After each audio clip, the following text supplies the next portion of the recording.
بسم اللہ الرحمن الرحیم۔ ناظرین اکرام، انسان موت سے جتنا بھاگ لے، ایک نہ ایک دن اس نے اس دنیا کو چھوڑ کر جانا ہے۔ موت برحق ہے اور اس دنیا کی سب سے اٹل اور بے باک حقیقت ہے۔ موت سے کوئی بھاگ نہیں سکتا۔ وہ دو آدمی کون سے ہیں جو بہت جلد مر جاتے ہیں؟ حضرت علی کرم اللہ وجہہ کریم کی تعلیمات کی روشنی میں جاننے کی کوشش کرتے ہیں۔ محترم ناظرین، حضرت علی رضی اللہ تعالیٰ عنہ نے فرمایا کہ دو قسم کے آدمی بہت جلد لقمہ اجل بن جاتے ہیں اور انہیں اس بات کی خبر بھی نہیں ہوتی کہ ان کی زندگی کا خاتمہ ہونے والا ہے۔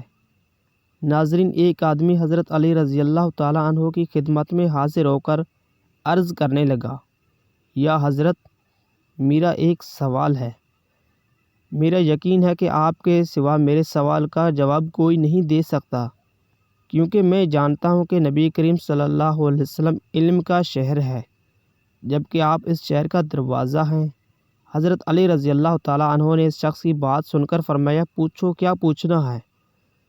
تو وہ آدمی کہنے لگا کہ مجھے ان لوگوں کے بارے میں بتایا جائے جو بہت جلد مر جاتے ہیں، اور یہ بھی بتائیں کہ وہ کون سے لوگ ہیں جو لمبی زندگی جی پاتے ہیں، یعنی لمبے عرصے تک زندہ رہتے ہیں۔ ناظرین اکرام، اسی وقت ایک اور شخص حضرت علی کرم اللہ وجہہ کی خدمت میں حاضر تھا۔ وہ بھی حضرت علی رضی اللہ تعالیٰ عنہ سے کہنے لگا کہ اے علی، میرا بھی ایک سوال ہے۔ آپ رضی اللہ تعالیٰ عنہ کے پوچھنے پر اس شخص نے بتایا کہ مجھے اپنی بیوی سے بہت محبت ہے، اس کو خوش رکھنے کی خواہش کرتا ہوں، لیکن وہ مجھ سے نفرت کرتی ہے اور مجھ سے پیار نہیں کرتی۔ مجھے کوئی ایسی نصیحت فرما دیں یا مجھے کوئی ایسا عمل بتا دیں جس پر عمل کر کے میں اپنی بیوی اور اس کے گھر والوں کی نظر میں عزت والا بن جاؤں اور میری بیوی مجھ سے محبت کرنے لگے، بلکہ ہر وقت میری محبت کے قصیدے پڑھنے لگے۔ حضرت علی مرتضیٰ رضی اللہ تعالیٰ عنہ اس آدمی کو بتانے لگے جس نے پہلے سوال کیا تھا کہ وہ کون سے آدمی ہیں جو بہت جلد مر جاتے ہیں، اور وہ کون سے لوگ ہیں جو لمبے عرصے تک زندہ رہتے ہیں۔ آپ رضی اللہ تعالیٰ عنہ نے فرمایا کہ اے شخص، دو قسم کے لوگ بہت جلد مر جاتے ہیں۔ وہ لوگ جو چھوٹی چھوٹی باتوں پر غصہ کرتے ہیں، اپنے مزاج کو ٹھنڈا نہیں رکھتے، لہٰذا غصہ کرنے والے لوگ طرح طرح کی بیماریوں میں مبتلا ہو جاتے ہیں۔ جب وہ غصہ کرتے ہیں تو ان کے خون کی گردش تیز ہو جاتی ہے۔ یہی وجہ ہے کہ غصے کی حالت میں دماغ کام کرنا بند کر دیتا ہے۔ محترم ناظرین، پوری دنیا میں غصہ کرنے والوں کی تعداد بہت زیادہ ہو چکی ہے۔ یہ لوگ بلڈ پریشر کے مریض بن چکے ہیں، اور جان لیجئے کہ جب کوئی بھی شخص غصے کی حالت میں ہوتا ہے تو شیطان اس پر پوری طرح سے قابو پا لیتا ہے۔ پھر وہ جو چاہے اس آدمی سے کروا سکتا ہے اور اس آدمی کو اللہ تبارک و تعالیٰ کی طرح طرح کی نافرمانی میں مجبور کر دیتا ہے۔ ایسا شخص نہ اللہ تبارک و تعالیٰ کو اور نہ ہی نبی کریم صلی اللہ علیہ وسلم کو پسند ہے، حتیٰ کہ ایسے آدمی سے اللہ تبارک و تعالیٰ کی مخلوق بھی نفرت کرتی ہے۔ غصہ ایک ایسی چیز ہے کہ جس کی وجہ سے گھر کے گھر تباہ ہو جاتے ہیں۔ غصے کی حالت میں شوہر اپنی بیوی کو طلاق دے دیتا ہے، جبکہ بعد میں اس فعل کی وجہ سے پچھتاتا ہے۔ چنانچہ حضرت علی رضی اللہ تعالیٰ عنہ نے ارشاد فرمایا، غصہ کرنے والا شخص بے خوابی کا شکار ہو جاتا ہے، اور یہی وجہ ہے کہ تمام نفسیاتی بیماریوں کا شکار ہو جاتا ہے۔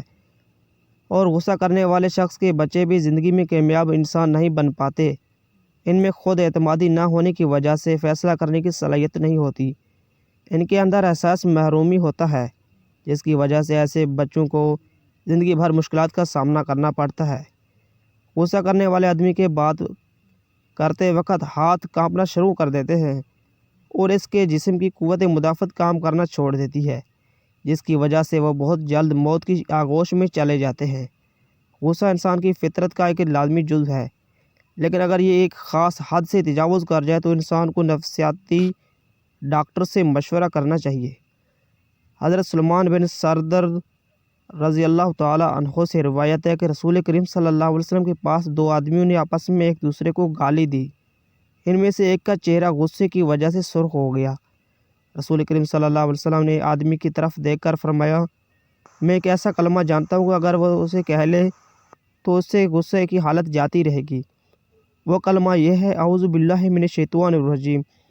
حضرت ابو ہریرہ رضی اللہ تعالیٰ عنہ سے روایت ہے کہ ایک شخص نے نبی کریم صلی اللہ علیہ وسلم سے عرض کیا، کہ مجھے کوئی وصیت فرما دیجیے۔ آپ صلی اللہ علیہ وسلم نے ارشاد فرمایا غصہ نہ کیا کرو۔ اس شخص نے اپنی وہی درخواست کئی بار دہرائی۔ آپ صلی اللہ علیہ وسلم نے ہر مرتبہ یہی ارشاد فرمایا کہ غصہ نہ کیا کرو۔ حضرت ابو ذر رضی اللہ تعالیٰ عنہ سے روایت ہے کہ رسول اللہ صلی اللہ علیہ وسلم نے ارشاد فرمایا جب تم میں سے کسی کو غصہ آئے اور وہ کھڑا ہو تو اس کو چاہیے کہ بیٹھ جائے، اگر بیٹھ کر غصہ آ جائے تو اسے چاہیے کہ وہ کھڑا ہو جائے، اگر غصہ چلا جائے تو ٹھیک ہے ورنہ اس کو چاہیے کہ لیٹ جائے۔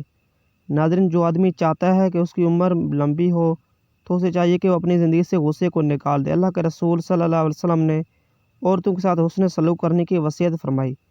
آپ نے فرمایا عورت ٹیڑھی پسلی سے پیدا کی گئی ہے، اگر اسے سیدھا کرو گے تو توڑ ڈالو گے، اگر اسے چھوڑ دو گے تو اس کا ٹیڑھا پن اسی طرح باقی رہے گا، لہٰذا عورت سے ہمیشہ اچھا برتاؤ کرو۔ ایک صحابی حضور کریم سے پوچھا بیوی کا خاوند پر کیا حق ہے؟ آپ صلی اللہ علیہ وسلم نے فرمایا اس کا حق یہ ہے کہ جو وہ خود کھاؤ اسے بھی کھلاؤ، جو تم خود پہنو اسے بھی پہناؤ، منہ پر نہ مارو اور اسے برا بھلا نہ کہو۔ حضور اکرم صلی اللہ علیہ وسلم نے فرمایا کہ جس عورت کا اس حال میں انتقال ہو گیا کہ اس کا شوہر اس سے راضی ہو، وہ عورت جنت میں داخل ہو گئی۔ حضرت علی رضی اللہ تعالیٰ عنہ نے دوسرے آدمی سے مخاطب کرتے ہوئے جس نے پوچھا تھا کہ میں اپنی بیوی سے بے انتہا محبت کرتا ہوں لیکن وہ مجھ سے نفرت کرتی ہے، اور میں ایسا کون سا عمل کروں کہ جس کی وجہ سے میری بیوی مجھ سے محبت کرنے لگے، تو اس کے جواب میں حضرت علی رضی اللہ تعالیٰ عنہ نے فرمایا جب تم اپنے گھر میں داخل ہوا کرو تو سب سے پہلے سلام کیا کرو، اس کے بعد اپنی بیوی کی خوبصورتی کی تعریف کیا کرو، اس کی خوشامد کیا کرو اور پریشانی میں اس کو حوصلہ دیا کرو۔ جب کوئی بھی مرد اپنی بیوی کو حوصلہ دے گا تو یہ بات عورت کے تمام پریشانیوں کو دور کر دیتی ہے۔ یہ آدمی حضرت علی رضی اللہ تعالیٰ عنہ سے تمام باتیں سن کر اپنے گھر چلا گیا۔ اس نے ان تمام باتوں پر عمل کرنا شروع کر دیا۔ چند دن کے بعد یہ آدمی دوبارہ واپس آ گیا اور آ کر کہنے لگا یا علی، میں نے آپ کی بتائی ہوئی باتوں پر ہر روز عمل کیا، میری بیوی مجھ سے محبت کرنے لگی اور میرا گھر خوشیوں سے بھر گیا، اب ہم میاں بیوی کے درمیان جھگڑا نہیں ہوتا ہے۔ محترم ناظرین، تعریف بیوی کا حق ہے۔ جو آدمی اپنی بیوی کو خوش دیکھنا چاہتا ہے اور اپنی بیوی کے دل میں اپنی محبت پیدا کرنا چاہتا ہے تو اس کے حسن کی اور اس کے کاموں کی تعریف کرے۔ اسی طرح سے بیوی کو بھی چاہیے کہ وہ اپنے خاوند کے لیے اچھی طرح سے بناؤ سنگار کرے۔ جب خاوند گھر میں داخل ہو تو اسے مسکرا کر خوش آمدید کہے، اور اگر دوبارہ پریشانی کے عالم میں گھر میں داخل ہو تو اسے حوصلہ دے۔ انشاءاللہ تبارک و تعالیٰ ان کا گھر جنت کا ٹکڑا بن جائے گا۔ اللہ تعالیٰ سے دعا ہے کہ ہمیں نیکی کی کاموں پر چلنے کی توفیق عطا فرمائے اور ہمیں مکمل دین اسلام کی سمجھ عطا فرمائے۔ آمین۔